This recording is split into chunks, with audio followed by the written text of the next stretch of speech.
وبركاته.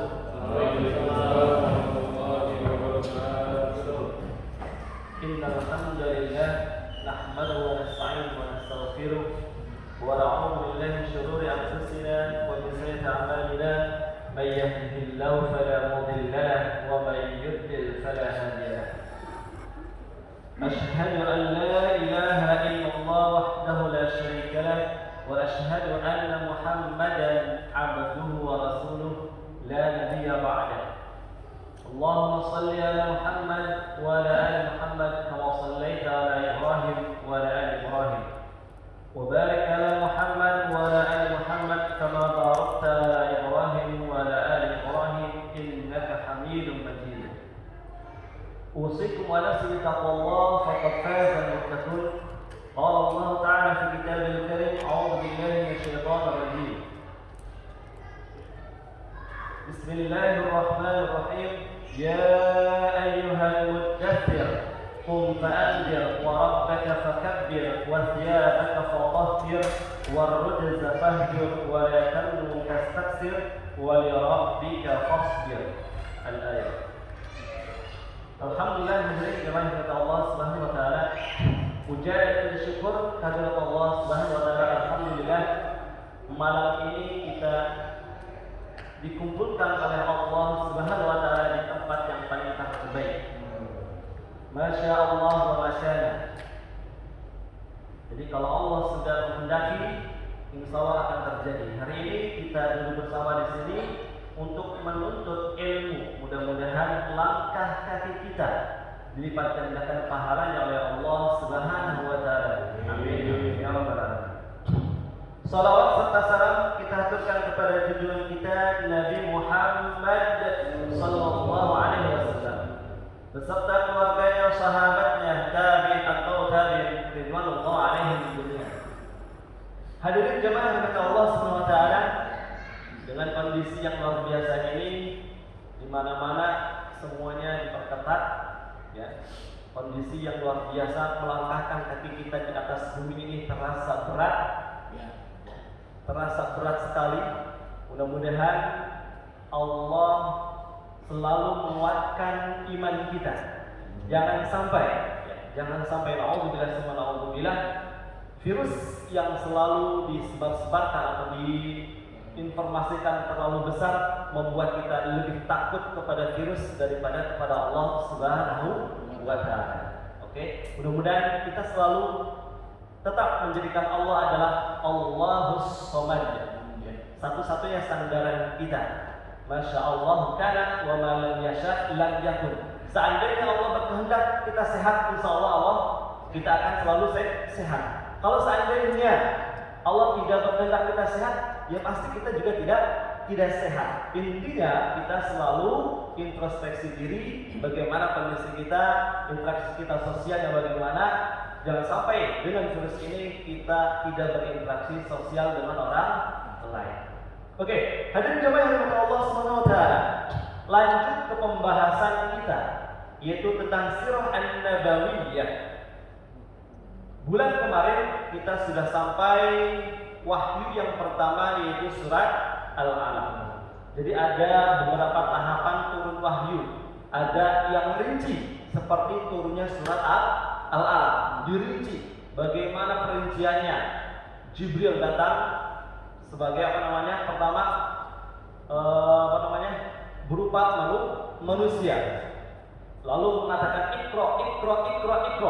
Setelah itu berubah ketika lari, yang menghilang, turun, berubah menjadi wujud aslinya 600 ekor, 600 sayap. Luar biasa, dari ujung sampai ujung, timur ke barat. Oh, subhanallah, ya, maha suci Allah. Itulah makhluk yang sangat besar, itu Jibril alaihissalam. Dan hadir jemaah yang dirahmati Allah Subhanahu wa taala, ada juga yang langsung ke hati, ya, melalui hati. Ada juga yang seperti lonceng, bunyi lonceng. Nah, ini macam-macam turunnya wahyu. Jadi tidak semuanya sama, ya, gak sama. Oh, harus seperti manusia datang Enggak seperti juga, ada seperti datang seperti ilham datang ke hati. Ada juga yang lebih berat lagi seperti lonceng yang kedengarannya teng teng luar biasa. Itu turun wahyu. Nah, hadirin kemarin kepada Allah SWT, ketika turun wahyu yang pertama itu belum ada perintah untuk menyebarkan. Oke? Ketika wahyu yang pertama belum ada perintah untuk menyebarkan. Ketika datang kepada istrinya siapa? Khadijah, tidak ada perintah untuk Nabi Muhammad menyebarkan bahwa dia adalah nabi, dan tidak ada perintah untuk Khadijah untuk beriman kepada Nabi Muhammad. Sehingga ketika datang kepada Waraqah bin Naufal, Waraqah ketika datang kepada Waraqah bin Naufal ini, ketika itu Waraqah berkata bahwasanya seandainya nanti kau diutus wahai Muhammad, maka saya akan beriman kepada engkau. Nah, perkataannya seperti itu. Artinya belum ada perintah ketika itu wajib untuk beriman. Dan ternyata betul. 6 bulan kemudian ternyata wahyu terputus. Dan di fatrah itulah Waraqah bin Naufal meninggal dunia. Masya Allah. Jadi belum ada perintah untuk beriman. Setelah 6 bulan, wahyu yang kedua turun yaitu surat Al-Mudaththir 1-7, yang selanjutnya surat Al-Muzammil 1-7, dan yang keempat yaitu surat Ad-Duha 1-11. Baru tuh, ya ayyuhal muzammil qum fa'anzir. Artinya sudah ada perintah untuk menyebarkan, tapi perintahnya baru sembunyi-sembunyi. Baik, sebelum kita lanjut ke dakwah tersembunyi atau sembunyi-sembunyi, saya akan bercerita sebelum keadaan Arab sebelum Nabi Muhammad diutus, atau disebut dengan fatrah, kekosongan. Karena waktu Nabi Isa dengan Nabi Muhammad kurang lebih 600 tahun. Nah, 600 tahun ini bayangkan, sedangkan Nabi itu diutus untuk kaumnya, betul nggak Pak? Nah, Nabi Isa diutus untuk kaumnya. Siapa kaumnya? Bani Israel. Artinya selain Bani Israel tidak pasti atau tidak mesti beriman kepada Nabi Isa, karena ada nabinya masing-masing. Nabi Isa di Palestina, sedangkan di Mekah yaitu mengikuti ajaran Nabi Ibrahim. Bayangkan berapa ratus tahun atau ribu tahun Nabi Ibrahim sampai kepada Nabi Muhammad. Maka luar biasa disebut dengan al-fatrah, ya. Waktu kekosongan. Wa ma kunna mu'adzibina hatta nab'atha rasula. Kami tidak akan pernah mengadab seseorang sebelum kami mengutus rasul. Jadi suatu kaum tidak akan pernah diadab sebelum ada rasul. Nah, bercerita tentang al-fatrah, ada 4 orang. Ternyata di sini ada yang tauhidnya kuat, Pak. Jadi keimanannya kuat. Disebutkan oleh Rasul SAW, yaitu yang pertama adalah Utsman bin Talha. Yang kedua adalah Waraqah bin Naufal. Yang ketiga Zaid bin Amr bin Naufal. Yang keempat Qis bin Sa'ilah. Oke, Qis bin Sa'ilah. Ada 4 orang. Utsman bin Talha itu pergi ke Syam. Jadi orang Arab yang pergi ke Syam, orang Mekah pergi ke Syam untuk belajar tauhid, mencari siapakah Tuhan. Itu maka Utsman bin Talha pergi ke Syam. Syam berarti ke Palestina. Disitulah bertemu dengan pendeta Nasrani. Berarti Utsman bin Talha beragama Nasrani. Oke, ikuti pendeta Nasrani. Yang kedua Waraqah bin Naufal. Ya sama, dia pergi juga ke Syam. Setelah pergi ke Syam mengikuti ajaran Nabi Isa alaihissalam, maka Waraqah bin Naufal pulang ke Mekah Al-Mukarramah. Beliau menyendiri untuk mengamalkan ajaran Injil. Itu Waraqah bin Naufal. Yang ketiga Zaid bin Amr bin Naufal. Ini orangnya agak kritis, Pak. Ya, kritis orangnya. Zaid bin Amr bin Naufal ini kritis. Cari Tuhan ke negeri Syam. Bertemulah dengan pendeta Yahudi. Bertanya, apa itu agama Yahudi? Dijelaskan Yahudi adalah pengikut Nabi Musa alaihi salam. Kitabnya adalah kitab Taurat, Tuhannya adalah Allah. Nah, ketika sudah diterangkan agama Yahudi, Zaid bin Amr ini tertarik, ingin masuk mengikuti agama Yahudi. Lalu bertanya kepada pendeta, bagaimana syaratnya agar saya bisa masuk ke agama Yahudi?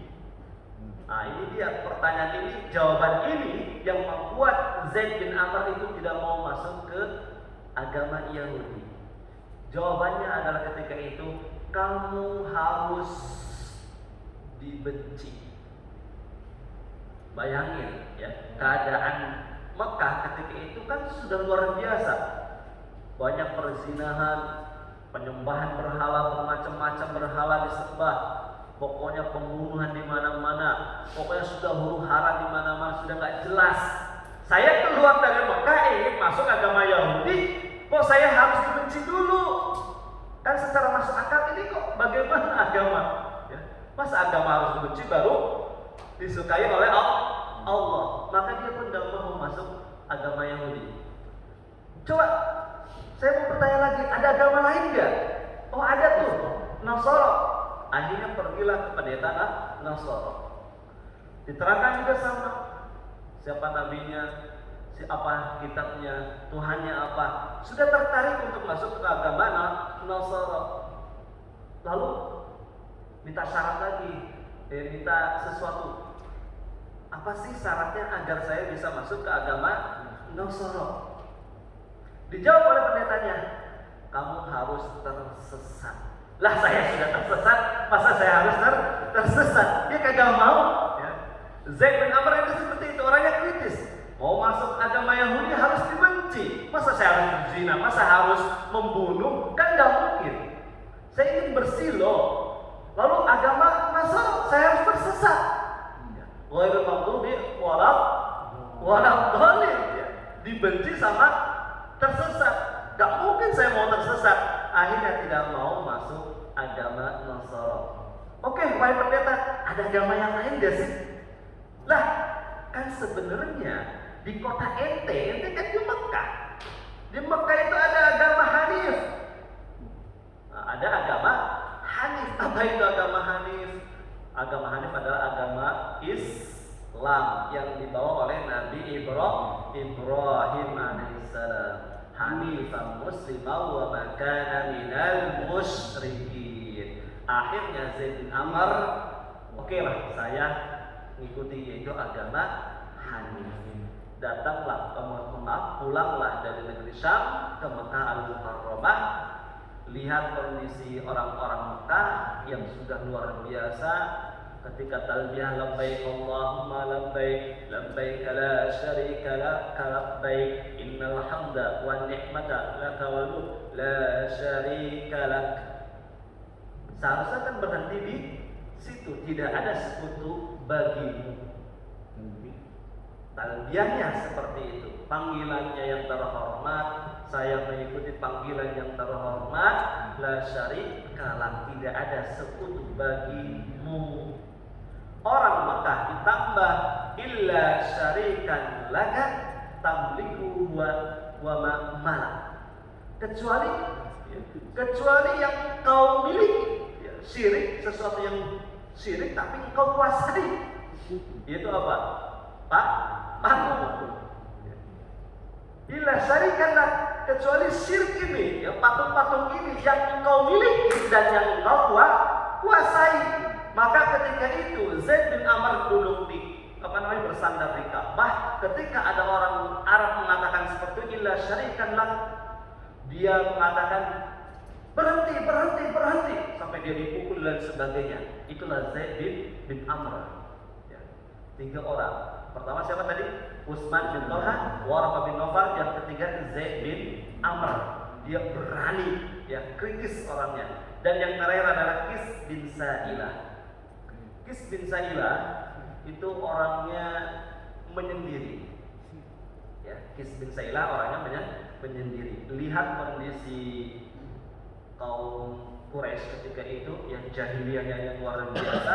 Akhirnya Qis bin Sa'ilah ini keluar dari kota Mekah, pergi ke padang pasir.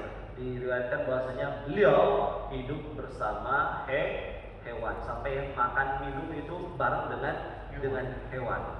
Itu Qis bin Sa'ilah, saking ingin mentauhidkan Allah. Hadirin jamaah yang dimuliakan Allah Subhanahu wa taala, ternyata di situ ada ahlul fatrah yang masih memiliki tauhid yang kuat. Nanti ada pertanyaan, bagaimana yang lainnya? Ya, pertanyaan bagaimana yang lainnya? Ternyata ketika bercerita tentang surga dan neraka, itu orang-orang ahlul fatrah itu nanti ada hukum tersendiri. Allah lah yang akan memberikan ujian bagi mereka. Contohnya nih, sekarang kan mungkin internet sudah cepat ya. Mungkin dulu belum. Indonesia belum ada agama Islam belum masuk. Bagaimana mereka? Nah itu urusan Allah. Nggak usah ditanya. Apa yang mereka lakukan nggak usah ditanya. Ya, apa yang mereka lakukan nggak usah ditanya, itu urusan Allah. Maka sama, jangan ditanya. Ya, 600 tahun sebelum datangnya Nabi Muhammad nggak usah ditanya, urusan mereka. Sekarang adalah urusan kita. Karena mereka nanti ada urusannya masing-masing. Allah lah yang akan menguji.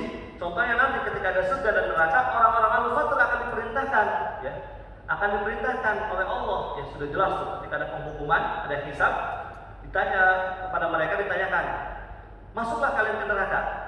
Ketika mereka patuh dengan perintah Allah untuk masuk neraka, ternyata neraka tidak akan bisa membakar mereka, dan akhirnya Allah lah yang akan memasukkan mereka ke dalam surga. Intinya ahlul fatrah itu nanti, ya, seandainya nanti mereka hidup itu, seandainya ini andai ya. Ini kan ketika diperintahkan nurut. Artinya kalau hidup di dunia ada Rasul juga pasti nurut. Seperti itu. Ya, ujiannya. Kan ada yang masuk, ada yang enggak nantinya. Nah itu ujiannya masing-masing. Nah ini 4 cerita orang ketika ahlul fatrah. Yang lainnya bagaimana? Jelas seperti itu. Akan diuji oleh Allah. Artinya kita yang hidup sekarang enggak usah nanya bagaimana nasib mereka. Intinya wa kunna mu'adzabina hatta nab'atsa rasula. Jadi hadirin jemaah yang dimuliakan Allah Subhanahu wa taala, lanjut masuk ke fase dakwah tersembunyi-sembunyi. Jadi Al-Quran kan turun di kota Mekah, turun di kota Madinah. Jadi ada Makkiyah, ada Madaniyah.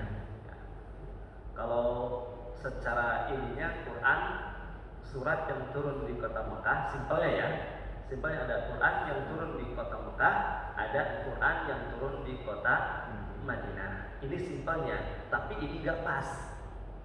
Kenapa gak pas, Pak? Ada yang tahu gak jawabannya? Definisi ini? Karena nanti ketika Fatu Mekah, Rasul datang ke Mekah, ada Al-Quran yang turun di Mekah, tapi itu masuk ke fase Madaniyah, seperti itu. Ya, bisa dipahami. Artinya berarti definisi kurang pas, karena nanti ketika ada Fatu Mekah ada turunnya Al-Quran di kota Mekah, padahal ini fasenya adalah fase Madaniyah, seperti itu. Jadi kalau lebih pasnya Makkiyah sama Madaniyah yaitu fase sebelum hijrah sama fase setelah hijrah. Itu definisi yang pas menurut ulama-ulama seperti itu. Tapi ada yang mengatakan Makkiyah sama Madinah, yang turun di Mekah, ada yang turun di Madinah. Baik, kalau lebih simpelnya, Al-Quran yang turun di kota Mekah itu berkaitan tentang siksa kubur, tentang azab, tentang surga. Belum ada namanya hukum-hukum. Nah, oke. Surat yang Makkiyah itu berkaitan tentang azab, tentang surga. Belum ada hukum. Karena perintah salat nanti 1 tahun sebelum hijrah salat. Lalu ke Madinah ya, sudah mulai perintah sholat, perintah puasa, perintah zakat. Sedangkan yang fase Madinah yaitu semuanya tentang hukum. Oke, itu lebih simpelnya. Jadi kalau lihat Al-Quran bukan panjang pendeknya, tapi lihat kalau ini secara simpelnya sudah gampangnya panjang pendeknya, tapi lebih jelasnya ketika ini tentang surga neraka, tentang azab, siksa kubur dan sebagainya, berarti ini ada fase Makkiyah. Sedangkan Madaniyah tentang hukum. Baik. Pertama didawahi oleh Rasulullah SAW adalah istrinya. Oke, dari kaum wanita pertama adalah istrinya yang beriman, yaitu Khadijah. Lalu didawahi oleh Rasulullah yang kedua adalah Zaid bin Harisah atau Zaid bin Muhammad. Awalnya adalah Zaid bin Muhammad, diganti menjadi Zaid bin Harisah. Karena Zaid ini anaknya suku, Harisah ini adalah pemimpin, ya. Zaid adalah anak suku dari Harisah. Harisah adalah pemimpin. Ketika perang kalah, Zaid ditangkap lalu dijadikan hamba sahaya. Oke, maka ketika dibeli oleh Khadijah, dihadiahkan kepada Rasulullah SAW, maka menjadi namanya Zaid bin Muhammad. Ketika Harisah datang, ya singkat ceritanya, suruh milih itu antara Nabi Muhammad dengan bapaknya, ternyata Zaid tetap memilih Muhammad Sallallahu Alaihi Wasallam. Maka ketika itu namanya Zaid bin Muhammad. Ketika tentang pernikahan dengan Zainab, barulah berubah namanya menjadi Zaid bin Harisah. Oke, kembali kepada ayah aslinya, yaitu Harisah. Baik, yang kedua Zaid bin Harisah, anak angkatnya. Itu dalam surat Al-Ahzab 23 sampai 30. Lalu yang ketiga adalah Ali bin Abi Thalib, sepupu Rasulullah Sallallahu Alaihi Wasallam. Masya Allah, Ali bin Abi Thalib adalah orang yang paling beruntung, Pak. Jadi kan kita tahu ya, Abu Thalib itu kan anaknya banyak, dia raja, anaknya banyak, tapi miskin. Maka ketika Nabi Muhammad sudah mulai berdagang, ya, Nabi Muhammad sudah mulai berdagang umur 21 tahun, ya, sampai umur 25 tahun. Ketika itu musyawarah dengan Abbas. Siapa Abbas itu? Pamannya.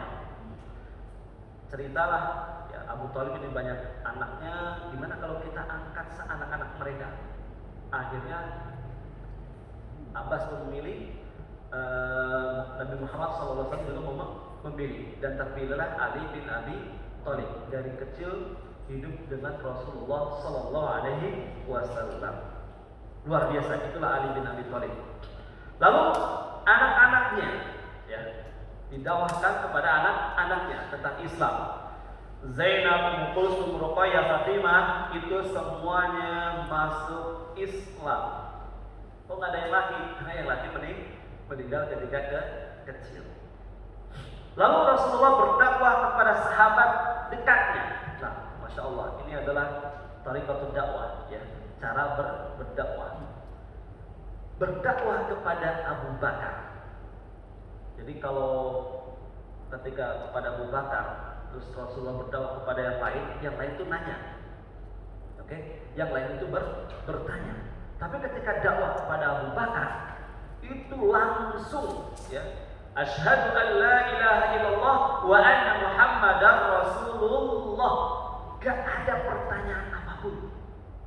Itu hebatnya Abu Bakar Siddiq, ya, terpercaya. Masya Allah, itu Abu Bakar Siddiq. Namanya Abdullah bin Abi Quhafa. Abdullah bin Abi Quhafa. Ini bapaknya ketika itu masih kafir, ya. Abu Bakar ketika didakwai oleh Rasulullah SAW langsung mengatakan asyhadu an la ilaha illallah wa anna Muhammadar Rasulullah. Maka ketika itu Abu Bakar bertanya, apa yang harus saya lakukan wahai Rasulullah? Nah, pasti penting banget. Apa yang harus saya lakukan wahai Rasulullah? Kata Rasulullah, jawabannya adalah sebarkan semampu. Masya Allah, ada perintah sebarkan semampumu. Ketika itu satu hari Abu Bakar bisa mengislamkan beberapa orang. Masya Allah. Abu Bakar, Pak, itu imannya luar biasa. Sebarkan semampumu, jadi ada peluang mendapatkan pahala, maka langsung mengerjakan ketika itu. Maka kalau dakwah, Pak, intinya sebarin dulu dah. Mau dia beriman atau enggak, terserah ya. Yang penting cepat. Jangan sampai tunggu. Contohnya ada yang mau masuk Islam, nunggu syahadatnya di masjid. Benar nggak, Pak? Kata Indonesia kayak gitu kan? Orang mau beriman, syahadatnya di masjid, terus disaksikan. Nah kalau dia datang ke masjid terus mati sebelum datang ke masjid, gimana? Belum syahadat. Nah maka jangan sampai nunggu. Kalau ada yang mau beriman ketika itu dia orang Kristen atau orang kafir, ya udah suruh ucapin asyhadu an la ilaha illallah wa asyhadu anna muhammadar rasulullah. Gak usah pakai kumpul dulu yang disaksikan oleh kiai, para ustadz. Nah nanti kalau dia meninggal dunia sebelum Islam gimana? Yang dosa siapa? Satu kaum itu, ya, satu kampung. Ini kampung apa nih? Presiden. Ada orang Kristen yang mau masuk Islam, suruh nunggu maghrib. Kita adakan acara untuk bersyahadat. Ya. Gak usah, langsung aja ketika itu dia bersyahadat. Asyhadu an la ilaha illallah wa anna muhammadar rasulullah. Maka Abu Bakar pun seperti itu. Dia langsung terdik nih Abu Bakar. Teman-teman dia ya, yang dekat-dekat itu langsung dia dakwahi. Yang pertama adalah Utsman bin Affan. Masya Allah. Ya. Utsman bin Affan. Ini orang yang paling malu sedunia, Pak. Dalam riwayat dikatakan bahwasanya kemaluan dia sendiri aja belum pernah dilihat. Malaikat aja malu, Pak. Rasulullah itu kalau lagi duduk nyantai, itu kalau ada sahabat-sahabat nggak akan berubah tuh duduknya. Tapi kalau ada Utsman, itu dia langsung tutupin tuh kadang kakinya. Rasulullah aja malu. Kok kamu mau nutupin wahai Rasulullah? Gimana saya nggak nutupin kaki saya? Malaikat aja malu kepada Utsman bin Affan. Ya, Masya Allah, itu Utsman bin Affan, khalifah yang ketiga. Ya, luar biasa, matinya lagi baca Al-Quran. Masa lagi puasa baca Al-Quran, meninggal dunia dibunuh. Saya mau buka, tunggu bukanya sama kakak saya. Jadi ketika mau meninggal itu sedang mimpi, dia akan berbuka dengan Rasulullah dan Abu Bakar. Ternyata benar ya. Sebelum berbuka dia meninggal. Itulah Utsman bin Affan. Kalau cerita Utsman bin Affan itu bisa nangis mungkin kalau dengarnya ya. Karena luar biasa syahidnya Utsman bin Affan. Kalau sekarang kan maaf nih, mohon maaf ya, Indonesia maaf nih, orang demo presidennya nggak ada. Ini Utsman bin Affan orang demo, dia yang bertanggung jawab. Padahal sahabat sudah meminta, saya yang hadapin. Nggak usah, ini saya tanggung jawab.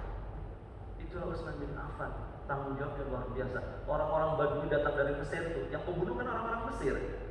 Ya Pak, bukan orang Mekah, bukan orang Madinah. Tak ada yang protes Pak, orang Madinah, orang Mekah tuh ya. Semuanya taat kepada Utsman bin Affan. Tapi ada ya, penghasutnya Ibnu Salul ya, Ibnu Salul atau siapa saya lupa nih, atau Ibnu Saba ya, saya lupa namanya. Itu yang menghasut, datang menghasut kota Mekah nggak bisa, Madinah nggak bisa, akhirnya pergi ke orang-orang Badui yang mungkin agama Islamnya masih abangan, belum terlalu jelas. Akhirnya mereka protes, kenapa kok seperti ini, kenapa mengangkat keluarganya, kenapa sholat ya. Sholat kan biasanya dikosor tuh. Ketika umrah sama haji biasanya asar sama zuhur dikosor, kok ini gak dikosor? Untuk pertanyaan-pertanyaan udah terjawab tuh, padahal sudah dijawab dan mereka sudah pulang kan, karena ada surat ya. Ini fitnah luar biasa, nanti kita ceritanya lebih lanjut seperti itu.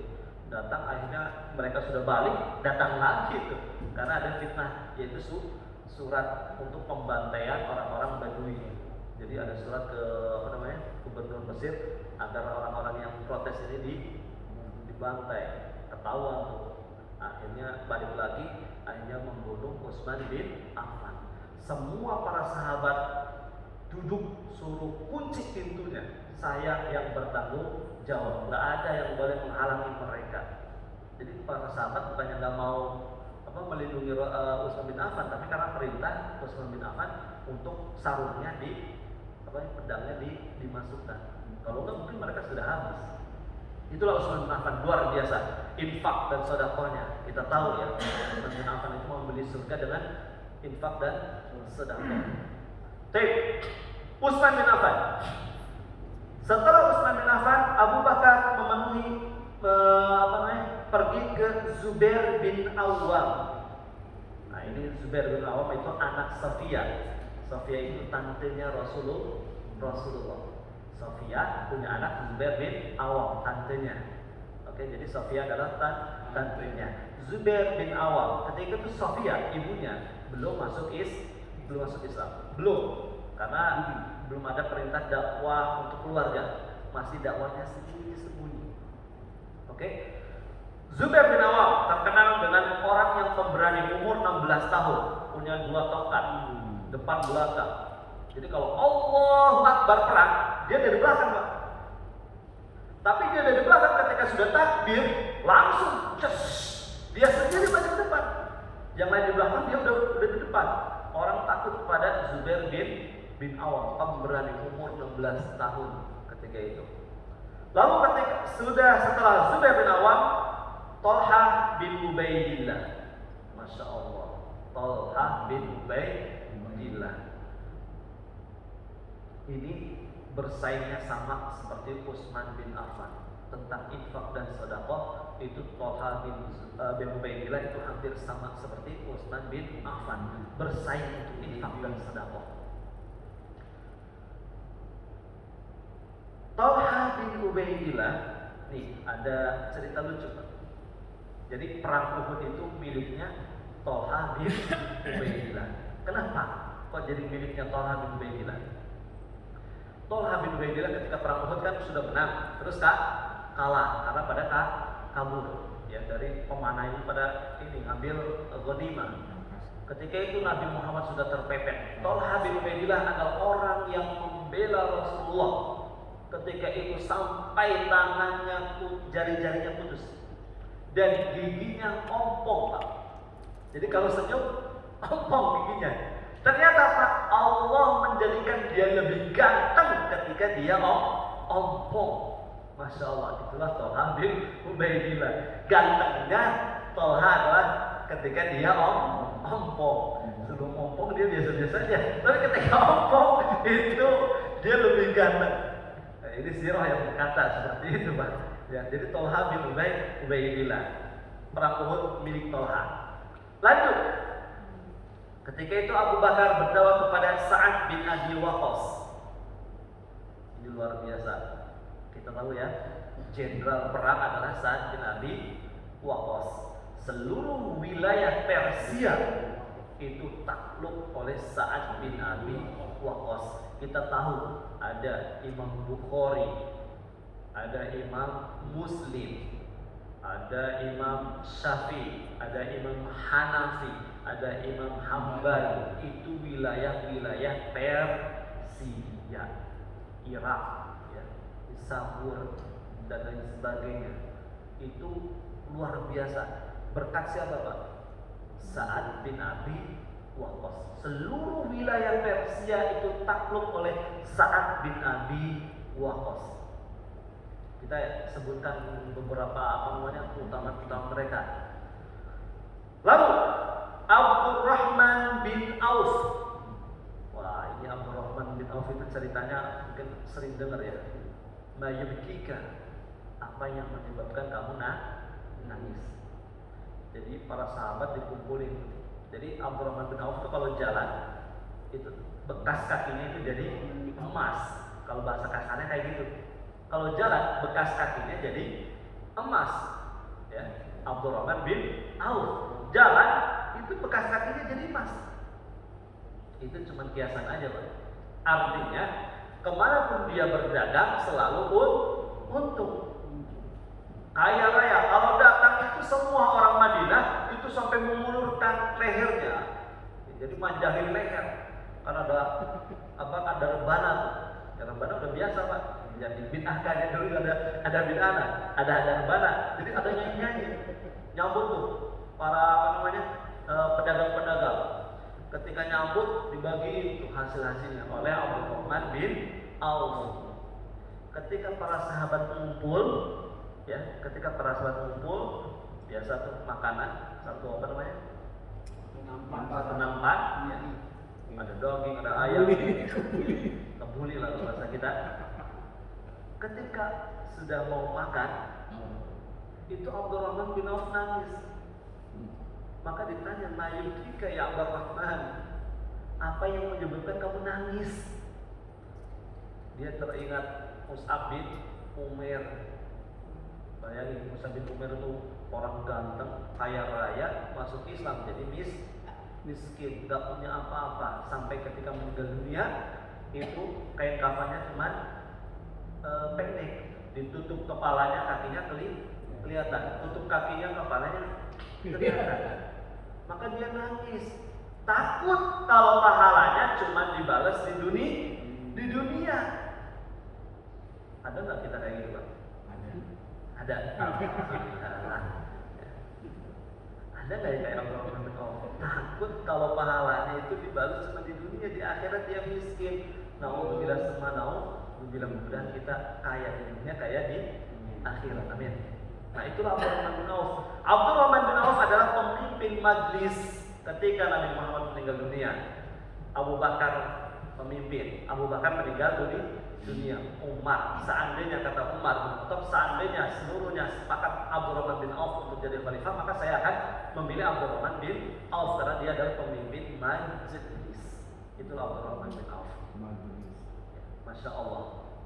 Ini sahabat-sahabat besar masuk Islamnya gara-gara siapa? Abu Bakar. Kita bisa hitung tuh pahalanya Abu Bakar, ngalir dari setiap sahabat besar ini ke Abu Bakar, sehingga dikatakan bahwasanya kalau seandainya seluruh gunung ataupun emas, ataupun seluruh umat yang ada di dunia ini dikumpulkan keimanannya, ditimbang dengan keimanan Abu Bakar, tidak akan ada yang bisa mengalahkannya. Masya Allah. Pak, ini penting bagi kita cari pahala yang ngalir. Maksudnya apa? Anak kita, Pak. Ya, anak kita nih, jangan nyuruh orang lain suruh didiklah sama kita, karena pahalanya akan ngalir kepada kita. Ini mau didik, nyuruh orang lain dulu. Ngaji, ajarin sama kita ngaji. Ajarin ngaji, pahalanya ngalir, Pak. Daripada ke orang lain, kemudian kepada kita kalau kita bisa. Ya kalau kita bisa. Tapi aset ini, Pak, anak kita ini adalah aset. Hasil jerih payah kita, Pak. Apapun yang dia lakukan, amal baik dia itu akan ngalir kepada kita. Maka didiklah oleh kita. Maka cari amal jariah, ya. Cari amal yang selalu ngalir terus. Kayak masjid, pembangunan masjid ini berapa ribu orang yang pernah sholat di sini, itu pahalanya ngalir terus. Orangnya pintar, dia ngajarin satu orang 10 orang, berapa orang dia ngajarin? Dari 10 berapa terus saja pahalanya ngalir. Maka guru itu luar biasa ya. Jadi guru itu luar biasa berkah. Guru itu berkah, pahalanya ngalir. Mudah-mudahan yang kita ajarkan itu benar, jangan sampai salah. Ya. Mudah-mudahan selalu benar. Baik.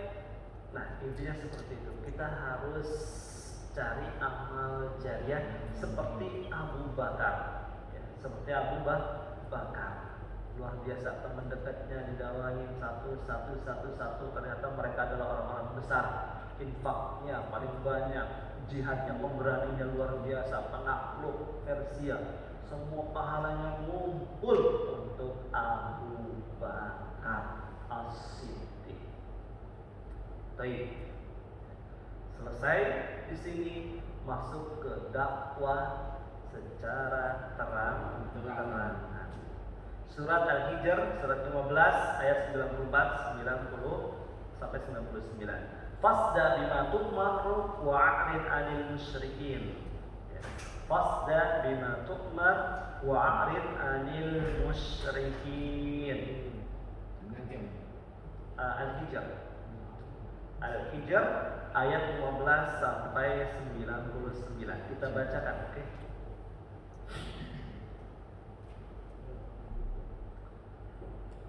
Fasda bima tu'maru wa 'arid 'anil musyrikin. Inna kafaynakal mustahzi'in alladziina yaj'aluna ma'allahi ilahan akhar fasawfa ya'lamun. Wa laqad na'lamu annaka yadhiqu sadruka bima yaqulun fasabbih bihamdi rabbika wa kun minas sajidin wa'bud rabbaka hatta ya'tiyakal yaqin.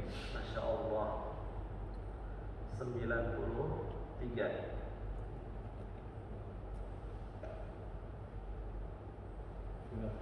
94 Al-Hijr surat ke-15. Maka sampaikanlah Muhammad secara terang-terangan segala apa yang diperintahkan kepadamu dan berpalinglah dari orang-orang musyrik. Sesungguhnya kami memelihara engkau Muhammad dari kejahatan orang yang memperolok-olokkan engkau, yaitu orang-orang yang menganggap adanya Tuhan selain Allah. Mereka kelak akan mengetahui akibatnya. Dan sungguh kami mengetahui bahwa dadamu menjadi sempit disebabkan apa yang mereka ucapkan. Maka bertasbihlah dengan memuji Tuhanmu dan jadilah engkau di antara orang-orang yang bersujud ataupun salat dan sembahlah Tuhanmu sampai yakin ajal datang kepadamu. Masya Allah, Masya Allah. Fasda.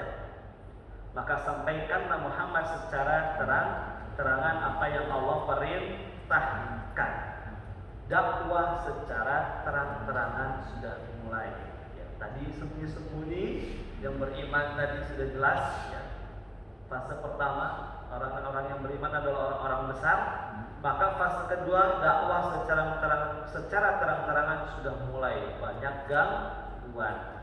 Waraqah bin Nawfal mengatakan bahwasanya nanti ya, kamu akan diusir dari kaum. Pada ketika itu Nabi Muhammad heran, tidak mungkin saya diusir. Saya adalah as-shadiqul amin. Semua orang percaya kepada saya. Tidak mungkin saya diusir. Kata Waraqah bin Nawfal, tidak ada orang yang berdakwah kecuali dia diusir dari kaumnya. Dan terjadi ketika dakwah secara terang-terangan. Apa yang dilakukan oleh Rasulullah SAW ketika turun surat Al-Hijr? Nah, ini sudah mulai itu. Jadi kita belajar sirah itu tahu, oh turunnya ini. Pertama Al-Alaq, Al-Mudassir, Al-Muzammil, Ad-Duha. Ini Mudassir sama Al-Muzammil 1 sampai 7 belum lengkap. Oke. Setelah itu Ad-Duha. Setelah Ad-Duha baru Al-Hijr. Surat ke-15 ayat 94 sampai 99. Fasda bima tu'mar wa 'arid 'anil musyrikin. Turun di malam hari. Ketika malam hari turun, pagi harinya Rasulullah pergi ke bukit Abi Qubais. Jadi kota Makkah kan di bawah ya, Ka'bah di bawah, di sampingnya ada bukit Aswaida, Gunung Aswaida sama Abi Qubais. Biasanya ketika ada orang yang naik ke bukit Aswaida ataupun Abi Qubais, itu dia berteriak wasobha. Itu hati-hati bahaya penyerangan. Dan orang yang naik biasanya itu adalah hamba sahaya. Jadi orang yang naik memberikan kabar kalau ada ancaman dari kaum selain kota Mekah, itu naik ke bukit Abi Qubais ataupun Aswaida. Nah, ketika itu Rasulullah naik ke bukit bukit Aswaida. Lalu berteriak wasobha. Artinya bahaya perang. Orang kan kaget. Ketika ada teriakan seperti itu pasti kaget. Maka orang pun pada kumpul. Berkumpullah orang-orang. Pagi-pagi turun ayatnya malam ya, surat Al-Hijr. Ketika mereka sudah kumpul, ya, seluruh kota Mekah, orang-orang Mekah ketika itu kumpul. melihat Nabi Muhammad sallallahu alaihi wasallam, as-shadiqul amin. Yang teriak itu as-shadiqul amin, orangnya terpercaya. Ketika sudah berkumpul, maka ketika itu Rasulullah berkata, bagaimana bila aku mengatakan di belakang bukit Aswaidah ada musuh yang mau menyerang? Nah, mulai bagaimana nih kalau saya ngomong, ya, di belakangku atau di belakang Aswaidah ini ada orang-orang yang akan menyerang kalian. Apa tanggapan kalian? Kami percaya. Orang kafir percaya ketika itu. Kenapa? Karena Nabi Muhammad adalah as-shadiqul amin. Kami percaya. Maka ketika itu Rasulullah mengatakan, ketahuilah, aku adalah utusan Allah yang di kedua tanganku ada siksaan dan kabar gembira. Jadi kalau yang ikut denganku berarti dia dapat surga. Kalau tidak ikut denganku berarti dia masuk neraka, siksaan. Ketahuilah, aku adalah utusan Allah dan di kedua tanganku ada surga dan neraka, ada siksaan dan kabar gembira. Maka orang yang pertama kali berteriak ketika itu adalah Abu Lahab, pamannya. Alhamdulillah, bisa. Pamannya berteriak, tabban laka, celakalah wahai Muhammad, alihada jama'atana, hanya sekedar ini kau ngumpulin kami. Kata siapa? Kata Abu Lahab, tabban laka. Ini pamannya yang sangat keras ketika itu menentang dakwah Rasulullah. Gak tahu iblis apa yang merasuki dirinya, tiba-tiba mengucapkan tabban laka alihada jama'atana. Padahal Abu Lahab itu siapa, Pak? Selain paman, besannya Nabi. Abu Lahab itu besannya Nabi. Gak tahu Koyang, gak tahu Ummu Kulsum, ya, yang menikah dengan anaknya Abu Lahab. Bayangin tuh, gak tahu ada apa, tiba-tiba mengucapkan tabban laka alihada jama'atana. Celaka engkau wahai Muhammad, apakah hanya sekedar ini engkau mengumpulkan kami? Akhirnya Abu Lahab dengan istrinya sepakat jalan-jalan yang dilalui oleh Rasulullah SAW dikasih duri biar gak bisa berdakwah. Maka turunlah surat Al-Lahab, yaitu Al-Masad. Maka insyaallah akan kita terangkan surat Al-Lahab dan seterusnya, itu dakwah secara terang-terangan kepada keluarga. Oke, dakwah secara terang-terangan kepada keluarganya dulu. Jadi insyaallah akan kita lanjutkan bulan depan, itu dakwah secara terang-terangan dan dakwah secara terang-terangan kepada keluarga, seluruh keluarga, yaitu Bani Hashim. Kalau tadi kan kepada istrinya, kepada anak-anaknya, sekarang kepada seluruh keluarganya, itu Bani Hashim. Kita akhiri dengan membaca hamdalah dan kafirul majlis. Alhamdulillahirabbil alamin. Subhanakallahumma wa bihamdika asyhadu an la ilaha illa anta astaghfiruka wa atubu ilaik. Wassalamualaikum warahmatullahi wabarakatuh.